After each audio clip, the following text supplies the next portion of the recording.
here today, and it looks like he has many friends with him, is Dr. Scott Howell, the director of the Salt Lake BYU Center, which is a pretty responsible job.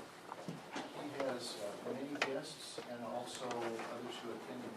I'm going to ask you, Scott, to introduce them and then go right into the presentation. I'm pleased to welcome our Dean's Office, and a special thanks to you, Dean Lott, for making this financially possible. Raise your hand, Dean Lott, and his associate deans. I think many of you know Darren, one of your IP&T colleagues, and lead lines. Grateful for the support of our Dean's Office. This would not be possible today if it was not for them, as well as for this young man here, Kelly McDonald, and his team. Thank you, Kelly, for your support and brilliant. And the enthusiasm of Larry Farmer, senior professor of law. And then grateful for the foresight and support of our Dean's Office and saying if we do this, we want to make sure we get our money's worth. Let's evaluate the heck out of it. And so Jeff Hoyt, assistant to the dean, much of the results of what we share with you today are attributable to his work and to his efforts to capture data, interview students and faculty, and then to synthesize it in such a way that we can present the summary findings today. I also want to thank the Director of Independent Study and his video media team that put together a nice little 4 or 5 minute video capture.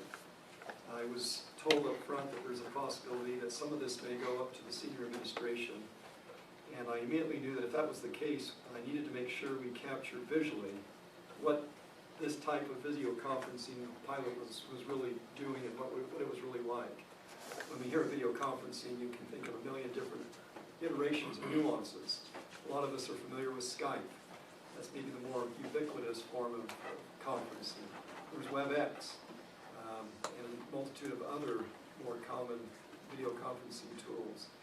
But we used a video conferencing tool that Kelly and Vice President McDonald and his team have watched closely from the church headquarters, called Video, or VidYO, V-I-D-Y-O, or Video, which is a corporate form of video conferencing that the church has used for, how long for? About 2 or 3 years. 2 or 3 years. And I was told that they were even able to use this software to bring all 350 mission presidents together, all at one time. I'm sure some of them it was in the middle of the night, based on their time zone. But it's allowing the church to do much of its business in reaching out to other areas of the world and tie some of the area authorities in with some of the general authorities and to conduct the business of the church internationally. So we've watched it, and the pilot was first carried on the backs of the church infrastructure. Kelly was able to manage and negotiate that in such a way that we were able to borrow their licensing and their backbone. And if I'm correct, is that now migrated to BYU? Pretty much, I think. So they've made a cutover now of this same software in the same solution to BYU, and is now resident on our servers. And there's a product team that maybe I'll have later on Kelly introduce and talk a little bit about. But let's just share with you our pilot. This was, again, funded by the Division of Continuing Ed and encouraged as part of an innovative initiative that our Dean's Office challenged all departments to consider doing. And we thought, you know, one of the challenges we have in Salt Lake is that we don't always get the enrollments that we need to carry the courses. We are self-sustaining. We have to have so many students to be able to justify carrying a course. And there's nothing more painful than informing our faculty and our students in these small classes that, sorry, last minute we have to cancel the class. And so the thought of being able to extend our courses here at the Provo campus to the Salt Lake Center campus became more and more inviting. But to do that was going to take a major investment in some hardware and some software and some infrastructure support and build out. And so the Division of Continuing Ed gave us a substantial grant to be able to do that financially, buy some equipment, and to do what we needed to do to connect with the campus. And we also needed to, on the academic side, find a couple willing faculty individuals that might be willing to do this. And we were very fortunate to stumble on a professor of English, a of all disciplines, that's somewhat technologically savvy, that was interested in experimenting with us. Do any of you know Gideon Burton, Professor Burton? Okay, I see a couple of heads. Pretty neat guy, isn't he? And very innovative. And said, hey, sure, I'll do this for you if you buy me a whole bunch of books. That was the trade-off. So we bought him a bunch of technology books, and he said, I want to learn as much as I can about this. And so he taught a Shakespeare course from the Provo campus, broadcasted to our students at the Salt Lake campus. Now, as we expected, we would not have many students enroll at the Salt Lake campus. We had 3. And he was good enough to even teach the class one time from Salt Lake to his larger class here in Provo. And then we have a music professor that lives in the Avenues, just up the hill from the Salt Lake Center, Dr. Steve Lindemann. And he teaches Introduction to Jazz. And he said, you know, that saved me having to drive to Provo, and at the same time I have taught classes at the Salt Lake Center. Sure, I'm game. I'll teach an Introduction to Jazz course from Salt Lake to the students in Salt Lake and to the students in Provo. And both of them were very successful overall. But let us walk you through the experience, and we'll show you the nice little video that was prepared by Glenn and the Department of Independent Study. And it was very important to us that we identify a couple tenured faculty to teach this. If this really has any chance at all of being leveraged and scaled to more courses, both here in Provo and in Salt Lake, it really needed to involve the main faculty, not the adjuncts. And so both of these faculty members are tenure track faculty, and I think at least Dr. Lindemann is fully tenured. And as many of you are familiar in IP&T, we will use the Sloan framework to evaluate the effectiveness of this pilot. Let me go ahead now and give you this visual and video display of what happened.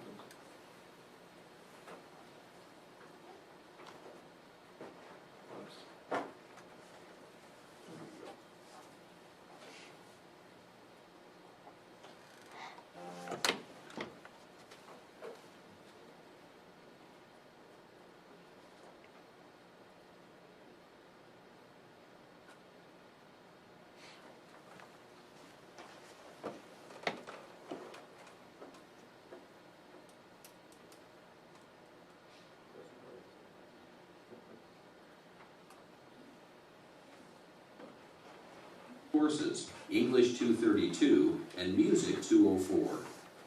Each course consisted of 2 groups of students taught by a single professor. Let me just tell you, it was very, very important for us to find a way to cross-list that. And that's not a trivial matter to put that onto the university's class schedule and registrar's office. The other complexity that is more of an operational one, but it shows the impact of introducing new technology and new means of communicating and instructing our students, is that the way that the Salt Lake Center is able to finance and underwrite its operations is to be able to have courses identified as Salt Lake Center courses. And then the tuition proceeds are remitted to the Salt Lake Center to help defray our expenses at the center. This didn't work very well that way because these were tagged still as Provo courses even though they were being taught with the Salt Lake Center involved. So there's still a number of issues we need to work through, but this was the most important one, was being able to get the registrar's office to still list this and add some extra headers so the students understood But what was happening. participating simultaneously from 2 separate locations, one on BYU campus and the other at BYU Salt Lake Center. During class, students at these locations were connected via video conference. In many ways, the video link allowed the Provo and Salt Lake groups to participate as if they were in the same physical classroom. In the clip you're about to see, students will be critiquing a Shakespearean scene written by student Rebecca Fowles at the Salt Lake Center. Bring the prophecy to pass, and use my son's most loyal friend to seal his doom. May the gods forgive my traitorous act. Now we will politely apply.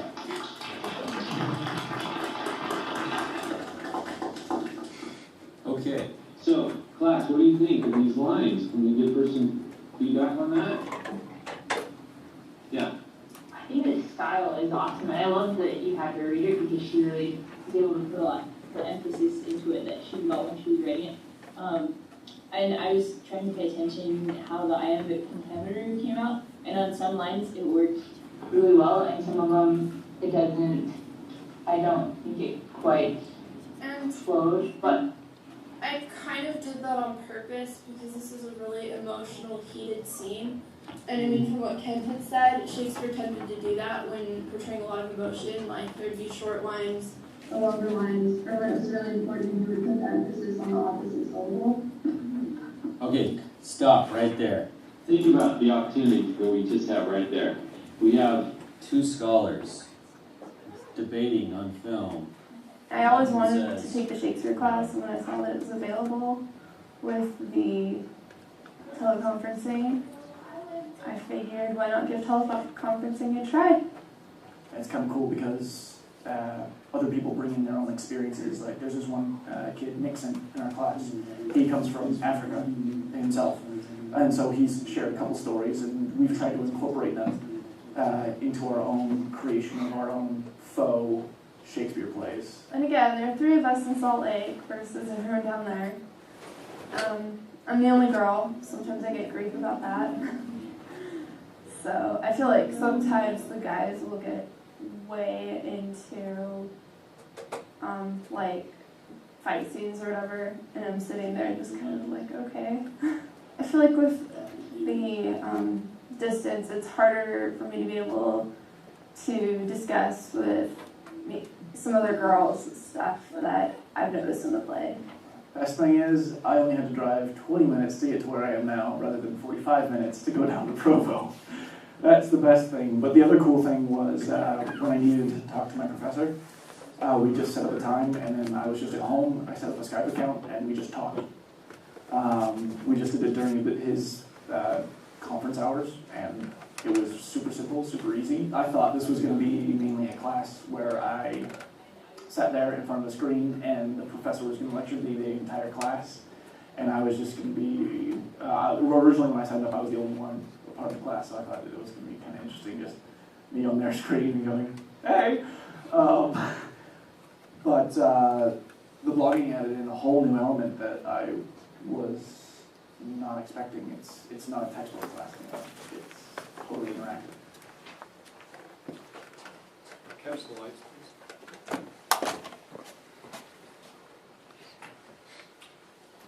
Would you go ahead, Jack?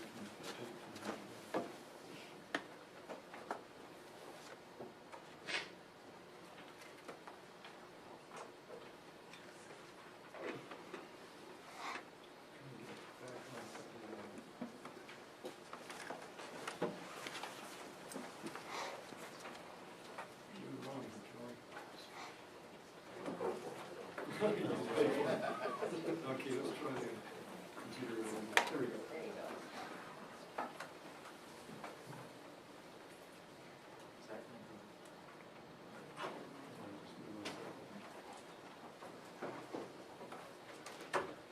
Okay, some of the assessment methods that we used is we had students at the different sites keep the technology log, and we had student assistants, one at each site. They had a checklist of items that they would look at. We looked at the course evaluation data, grades in the course. We did some student focus groups, a faculty focus group. We looked at some cost data. For the first aspect of the Sloan framework on access, you saw in the video some comments about that already. Here's one of the comments of another comment from one of the students. Hopefully this will.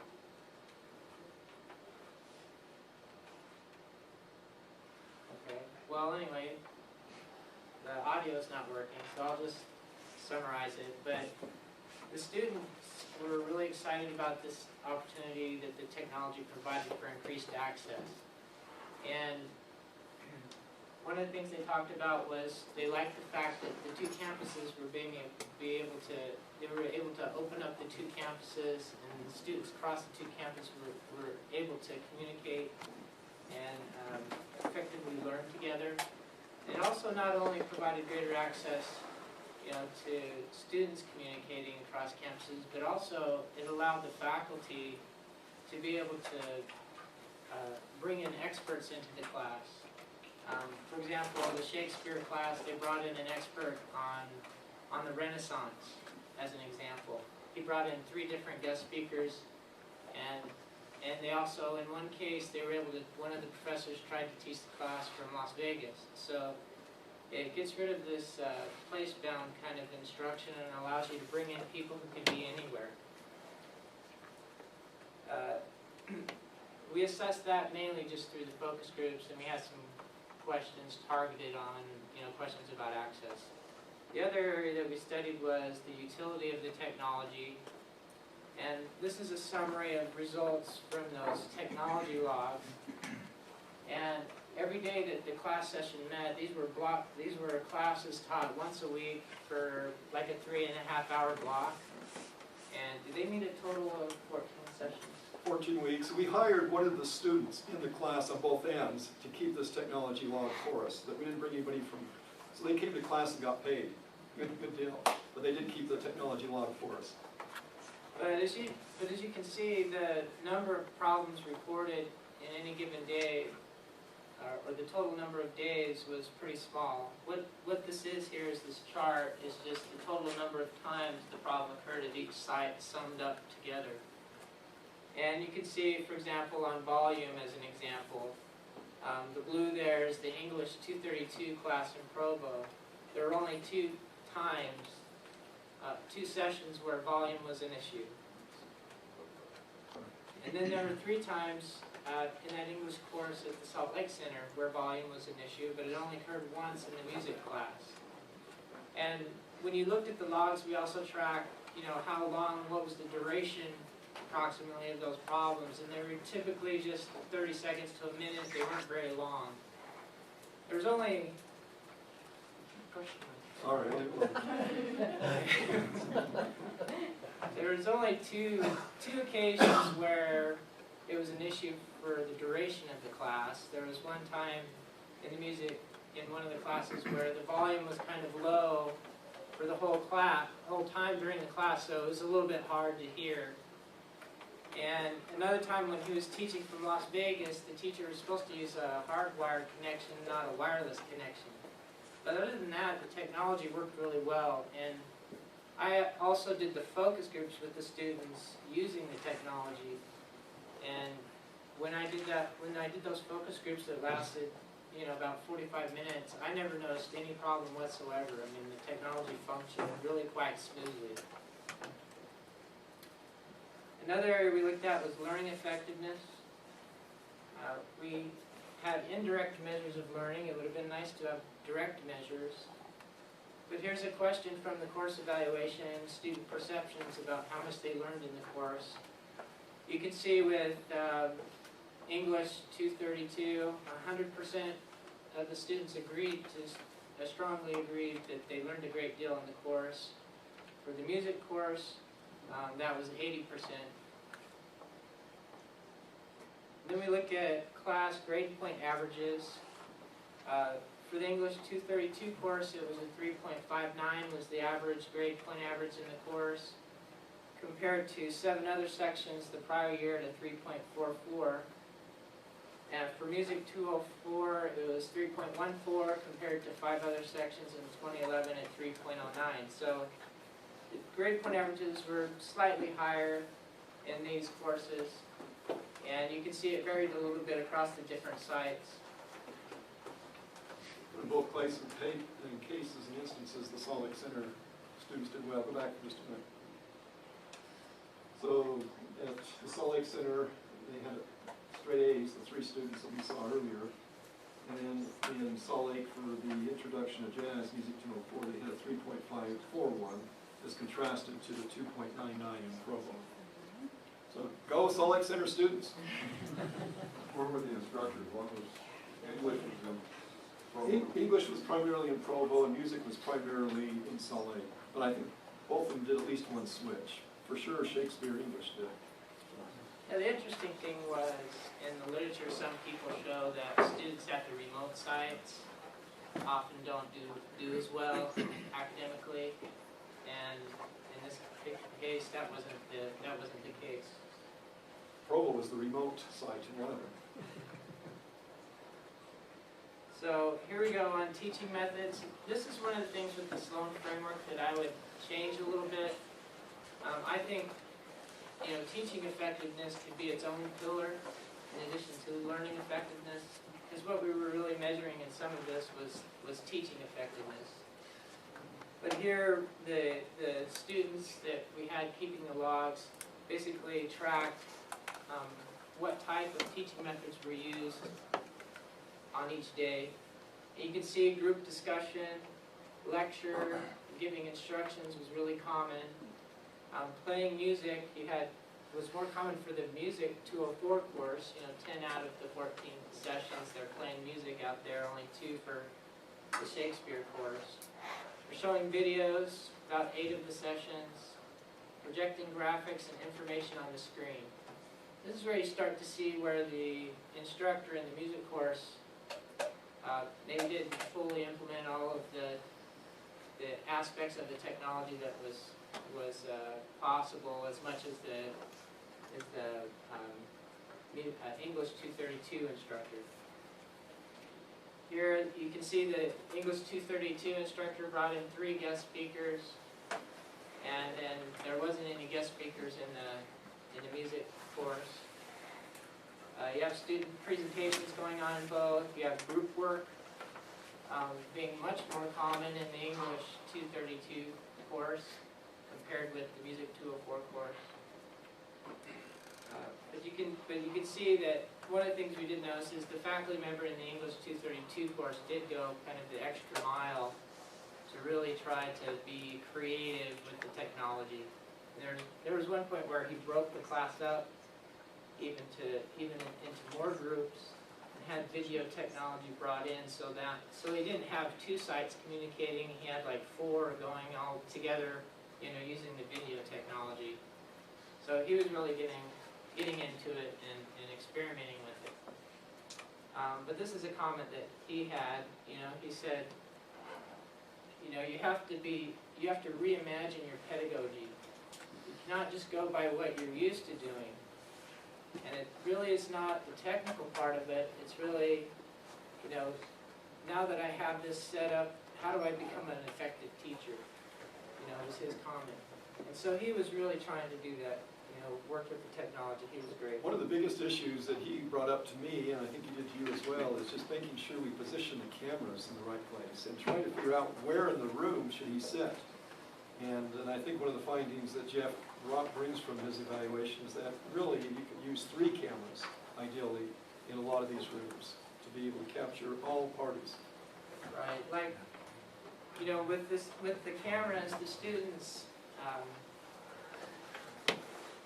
they didn't like it if you would take the camera and zoom in on them and then have to move the camera around, because basically that would make the students kind of dizzy. They couldn't concentrate, like they wouldn't be able to listen to what was being said until the camera stopped and refocused. It was more of a distraction. So what they were saying, it was better to have 2 cameras so that you could have still shots and you could see everybody all the time without having to move the cameras around. Okay, we also looked at student satisfaction, whether or not they were pleased with their learning experience. And we've got the course evaluation data again. Here the overall course rating, 100% of those in the English course said the course was good to exceptionally good. That drops to 70% for the music course. And overall instructor rating, 100% good to exceptionally good for the faculty member in the English course again. And again, 70% for the faculty member in the music course. And I think, when I look at those student ratings, I wasn't able to do a quantitative, correlation. But just from the focus groups and the feedback and looking at some of this descriptive data, my thoughts are that I'm not quite sure to what extent it's due to something called social presence, or whether it's due to the different teaching methodologies that were used. You know, the one professor doing a lot more in terms of the teaching methodologies. But the students, there were a couple of students in the course, in the music course. They were upset because the professor was not physically present in their classroom. And apparently they didn't know that when they signed up for the course. So that's one of the recommendations, is that the students know that when they sign up. It's not that we didn't tell them, but who reads the class schedule that carefully, the headers? Yeah. So, but anyway, just knowing what site the instructor is teaching from, you know, would be a good thing to make sure we put in the class schedule. And, yeah.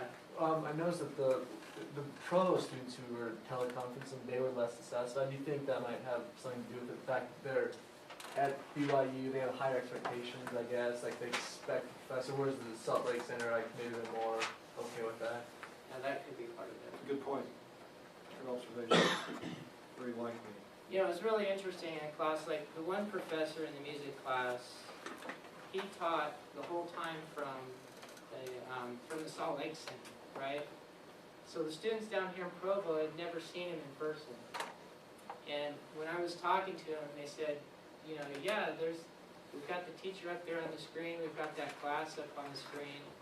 You know, is the teacher real? Another student spoke up and said, I don't know, is he real?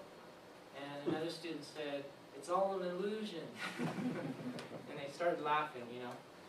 And so that's when I communicated with the professor, you know, out at Salt Lake Center, and I said, you know, why don't you do a couple sessions down here in Provo too, so they can meet you in person.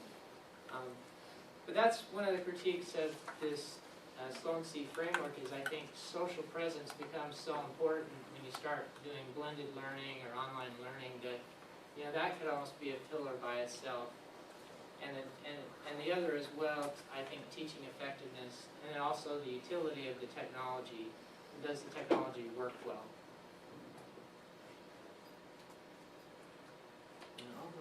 And John Spackman and Darren Oviant, this is just for you, dedicated to our former controller and our current controller, and both IP&T students. This has been a source of a lot of debate and controversy and question, and who knows, it's relative, it's just a snapshot in time, but is it cost effective? You know, this one time, absolutely not. But if we could continue to perpetuate this model and every semester offer a few courses and weld up the Provo students to the Salt Lake students using the video conferencing technology, I'd say yes, clearly. This semester we tried to offer 4 courses and only one of them carried. It was this Introduction to Jazz Music 204 again. And we do have winter semester, the Department Spanish-Portuguese, that has been working with us for almost a year and a half, saying we want to do this, but we want to do it right. And they've spent a lot of time, a lot of faculty discussion, and they plan to teach Spanish 321, return missionaries, primary audience, from Provo, 2 students in Salt Lake. We only have 1 student that's signed up so far in Salt Lake, so we're hoping that we'll get a couple more. And we could do it with 1, but they will be you know, originating that course in Spanish from Provo. But you can see here, you know, the expense of some of these, you know, Rilia and Kelly, you could probably give this group in just a few minutes an update. It's not cheap, and these, as you can see on Provo, the most expensive cost was this projector screen for $17,000. And our dean's office put out to help us get this infrastructure in place and these tools in place about $15,000. But a lot of these are sunk cost. If I continue to use this technology semester after semester after semester, I don't have to pay for the faculty member if it's coming from Provo.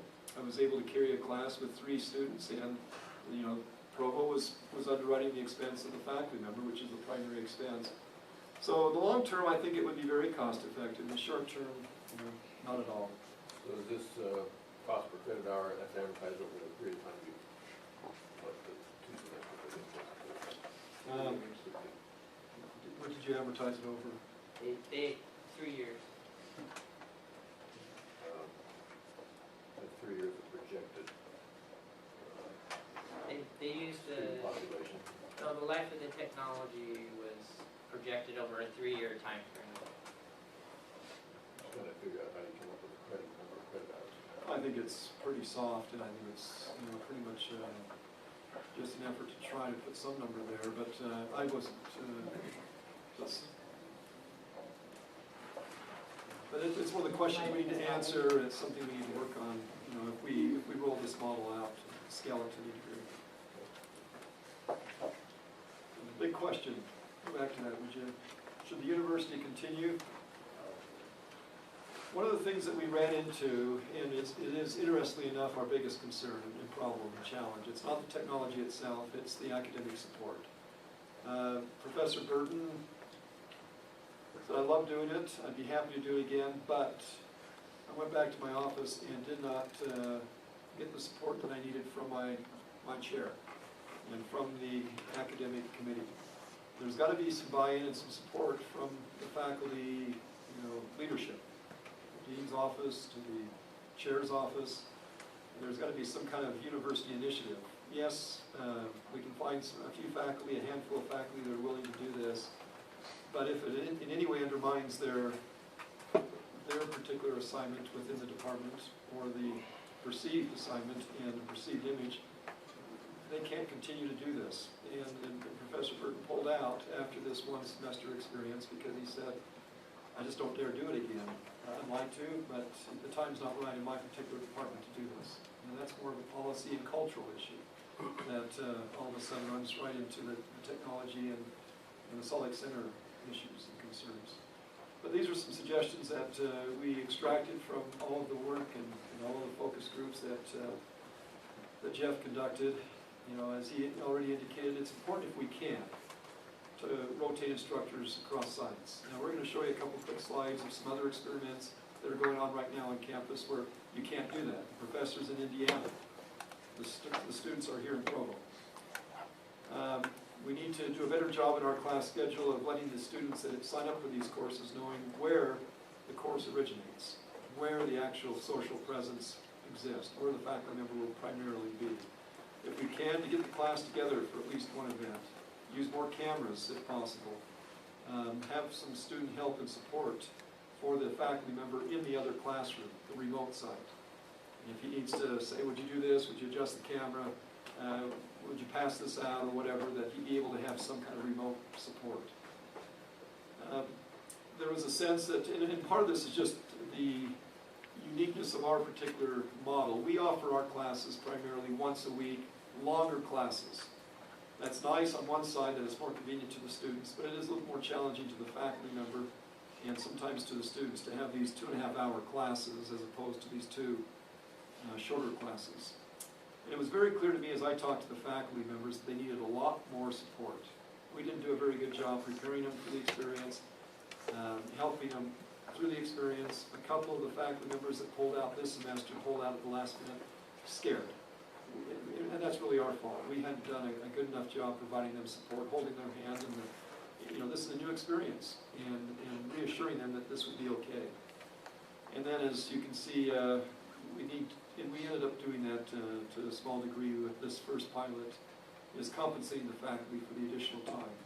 And most especially, they need support and some kind of recognition from their boss, from their academic chair, and from their dean's office. With that said, let's turn some time now over to our panel and generalize this to the entire university, going from our little pilot experiment with these couple classes between Provo and Salt Lake, and let some of these others talk about the experience that's happening here at BYU. Now, there's one other that would like to have been here today, but he's at EDUCAUSE in Denver, Mel Smith, and he was the one that hosted the course here on campus in 1161 JFSB. But he and I, Friday, before he took off to EDUCAUSE, we went around with a camera and took some pictures of where video conferencing is being used right now on the Provo campus. And these are not all sites. And I should tell you that even though we focus primarily on this video, that there is a lot of Adobe Connect going on. There is some Skype going on. And I think Kelly and his team will talk a bit more about that. This is the best, I think, video conferencing room we have on campus, but the most underutilized. And there's a whole story behind that. But this is in the library, right adjoining the LRC. That's the door. That's the magic door. Behind that door, look at that. Isn't that a beautiful facility? And I'm told it still doesn't work. No, it works fine. They're doing an open house. Good. So it hasn't worked, but it is now. Is that a Polycom system? No, it's a Tampa system. Polycom and Tamberg are the two big. Okay, and then the independent study is now using this for some student-faculty interaction with their online courses that are being offered. They're semester-based. So as we walk into the Morris Center, you'll see this facility here where, I don't know how often, Darren, the faculty interact with the students. Is that being a couple times throughout the semester? There's 4 required checkpoints. 4 required checkpoints. So the faculty member checks in here and visits with the class virtually for a period of time. Anything else you want to add to that? Do you have pictures of the webinar room? No. Okay. There's another room where they broadcast webinars. This technology uses Adobe Connect. And this is the first time they've done that, right? Okay, and then Larry, this is you. Tell them what you're doing. Turn around so they can stand up, whatever. I have these are the pictures I have that we took when you were there. So I have those 2 pictures there. We have a very nice room that Ellie Flanagan arranged for us to experiment with. We've been doing a lot of experimentation using video with online synchronous video conferencing. I don't know how to characterize them because there are all kinds of different things. We have students who are being tutored by lawyers that are various places around the country. And so they'll go into one of these cubicles and sit down and be face-to-face with the lawyer. In that case, this would be a full-screen image of the person sitting right in front of the student, and they'd be talking back and forth. We're getting a lot of, and then we have a class that's entirely taught using synchronous video with students come in from wherever they are. They usually come in and fill up this room right away because they like the full, large 46-inch monitors that OIT has provided for us. And they engage. There are 5 of these cubicles, and they sit at those, or they sit at the table there with their laptops, or they can go to any study room in the law school. About a third of them come in from home at various times. When they get online for exercises, about 2/3 of them will come here. The other third will come in from home. We have job interviews in these cubicles. Judges want to interview students. They can just drop into the cubicle and bring the judge up on the screen and talk to them and prospective employers. We use these for media services recording. We have a USB port here. It's on the cable, I think, that comes out the side that connects to the computer. I got one. I think. Comes up.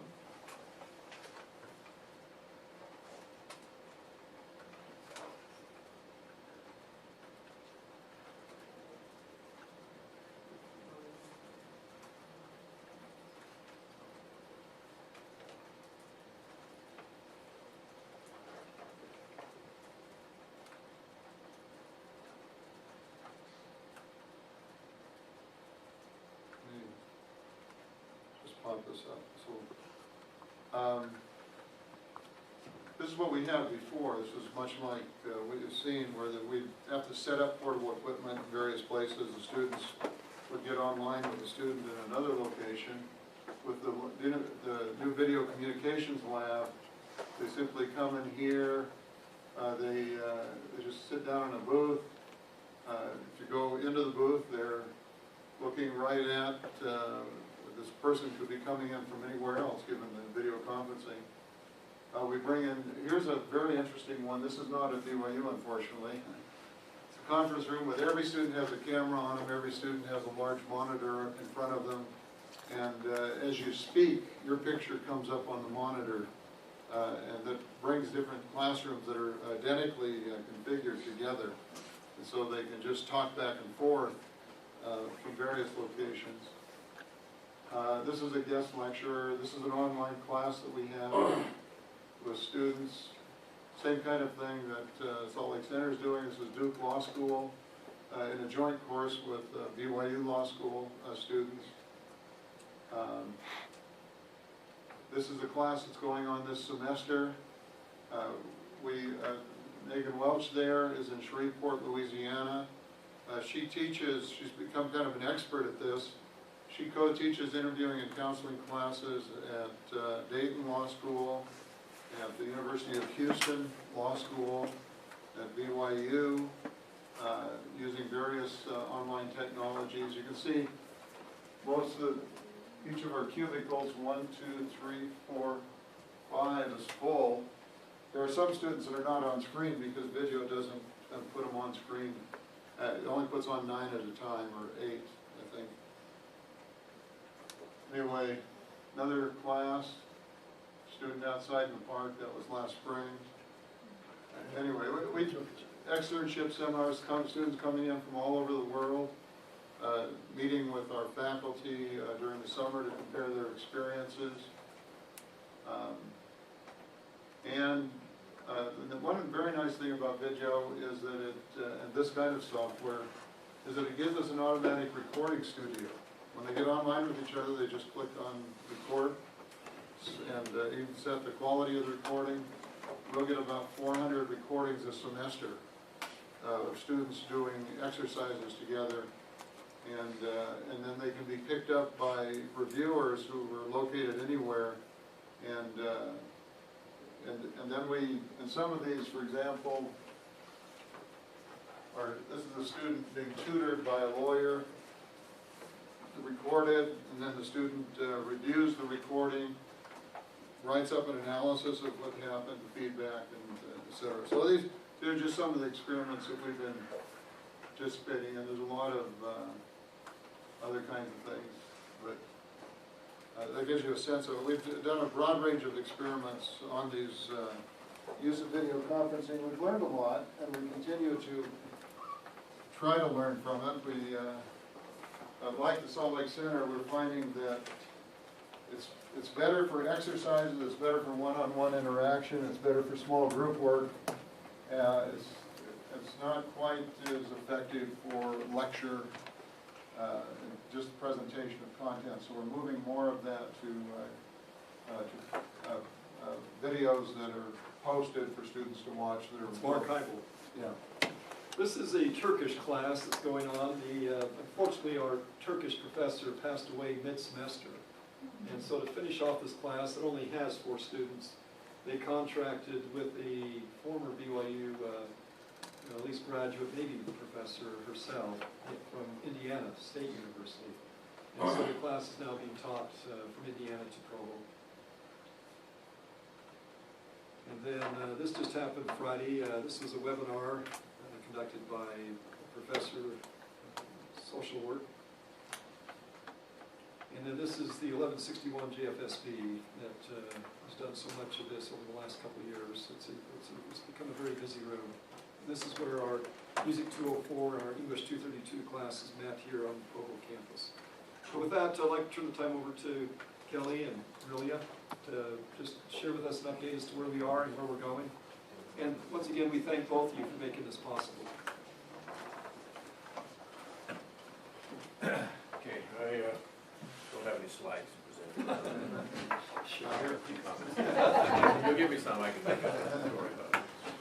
So, just a couple of closing comments. I know some of you have a one-appointment, so I'll be brief. By the way, it's 1 o'clock lunch. Oh, that's Don't right. forget that Okay. lunch. You know. Let me just introduce Relia Smith. Could you stand up? Relia is an OIT employee, works in my organization, specifically responsible for products that have to do with presentation types of experiences on campus, so in a classroom. And clearly video conferencing is one of those kinds of activities. As I was thinking here about video conferencing, I don't know how many of you remember this. I barely remember because I wasn't that old at the time, but in 1964, AT&T announced the video phone. at the New York World's Fair. And I was pretty young at the time, but I actually remember that because it was, you know, it made a big fanfare about it. It was just around the corner that we would all have video on our telephones, just any day now. And that's been a long time ago. And so it seems like it's just one of the paradoxes that we deal with in technology is how long it's taken for video conferencing to really seem like it kind of catch on. Now, we mentioned some of the high-end stuff. It's been around for a long time, largely in a corporate setting, for companies that they either got together via video conferencing or they didn't get together at all, basically. And this is high-end stuff, Tandberg, Polycom. And we've had this on campus for quite some time, but not used very highly, not used very effectively. It's been this video technology, which Larry and his colleagues discovered that the church was using very effectively. They started to use this about a little over a year ago, I suspect. Almost 2 years. Yeah, and because it was so successful for them, the church did fund us this year in 2012 to essentially replicate the central infrastructure necessary to support what they've been doing. And that's what has been leveraged, I think, for the Salt Lake Center. And I think it does have great applicability in the academic setting, and I think we're exploring that very well, as Scott has capably outlined. But it does have some of its challenges. It really was designed for the corporate setting, and it's kind of the next generation of corporate networking, and we intend to use that on this campus for that purpose, and leverage it as much as possible for academic needs as we can. But it may not be the final solution for the pedagogy that you are studying and proposing. There are some other technologies that are quite useful and are used quite heavily. Adobe Connect is one of them. Adobe Connect is used by Paul Evans, I think, in life sciences and a few other faculty, and they actually have very effective student interaction through this particular tool. Now, we've been very limited in our licensing. I think we had 25 concurrent licenses, which means, you know, essentially 25 concurrent uses at the time. That's not people, but classroom settings. We just expanded that, we'll start thinking at the beginning of 2013, to 2,000 concurrent uses. Now it's for all of CES, but BYU is a big chunk of that here. So we expect to see Adobe Connect expand quite radically in its use in a similar model as to what Paul Evans is doing in his introductory biology class. So I think that my summarizing statements would be I think a lot of good work's been done. I put a lot of pointing to Larry and his group to just kind of bringing this catalyst to the campus. That's what it was. That was the catalyst that kind of seeded this effort. To Scott's vision of what could maybe be done with this in a remote setting. And I think to the other faculty that have yet to kind of exploit the possibilities of video conferencing and its application in the academic setting. I'm actually quite anxious to see that happen. The university did fund this central infrastructure for video to the tune of about $150,000 this year. There's another $50,000 that has been requested for next year to expand it a bit. And then we'll set to see what kind of demand warrants it growing beyond that. Adobe Connect has been funded by the church for this expansion starting in 2013. And I think as other good technologies emerge that seem to have good academic application, I think we would expect to see those funded as well. So that's the basis of my remarks. Are there any questions about what we have today and what might be coming? Okay, Scott. Does anybody use Adobe Connect in IP&T? Have any of your students or faculty? Yes, is Peter here? No? Okay. Charles, do you want to describe our seminars or? Well, sure. We've used Adobe Connect. We've used Google Hangouts.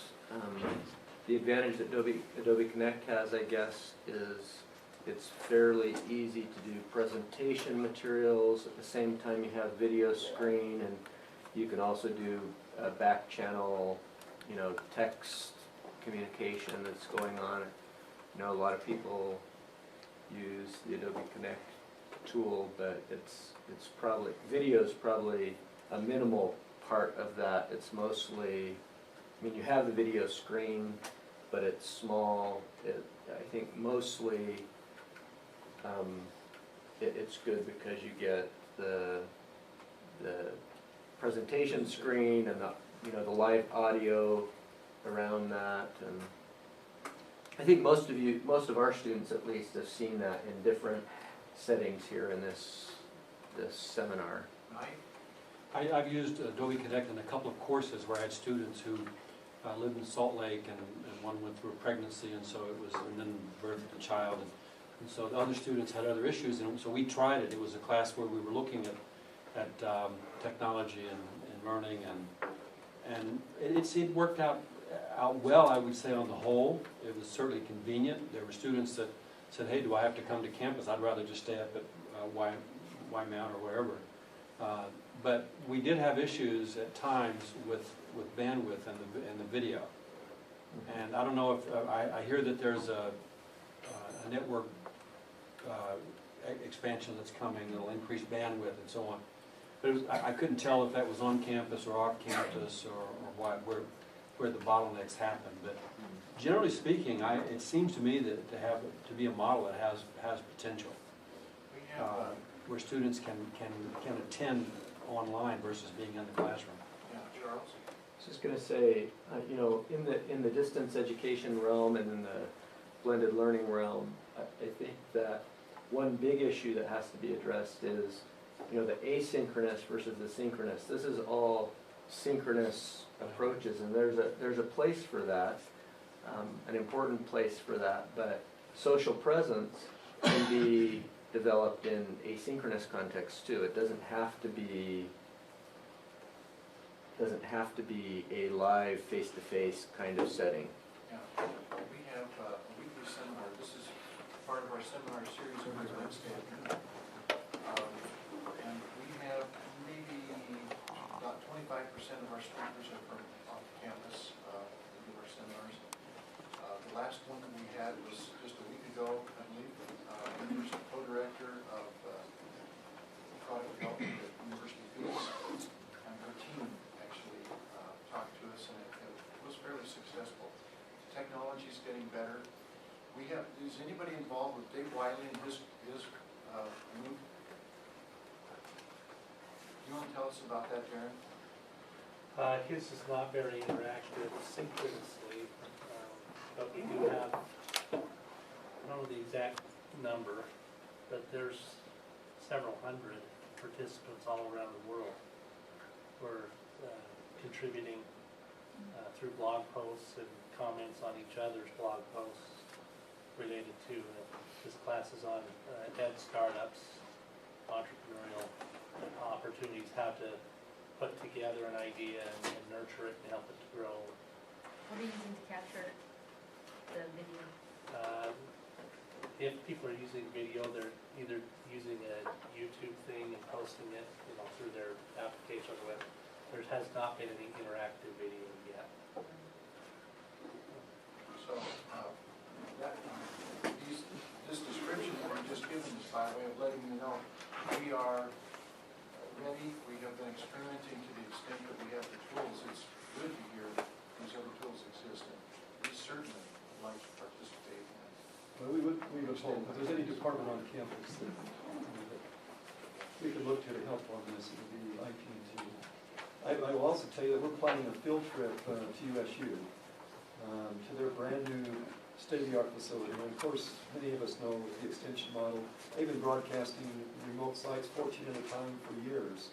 But their vice president's invited those of us interested from BYU to spend a few hours and see their brand new facility that that's on the campus of Utah for so many years. So. Yes. They actually have more off-campus students now than they have on-campus students. Right. I think when we went up there before, that's what they told us. Okay, listen, we really appreciate all of you being here. By the way, Dylan McDonald is Jason McDonald's father, and he hasn't graduated that long ago, but he was one of our PhD students. Is now working with the church office building on in their multimedia area. So thank you all for coming, Larry, everybody, Scott.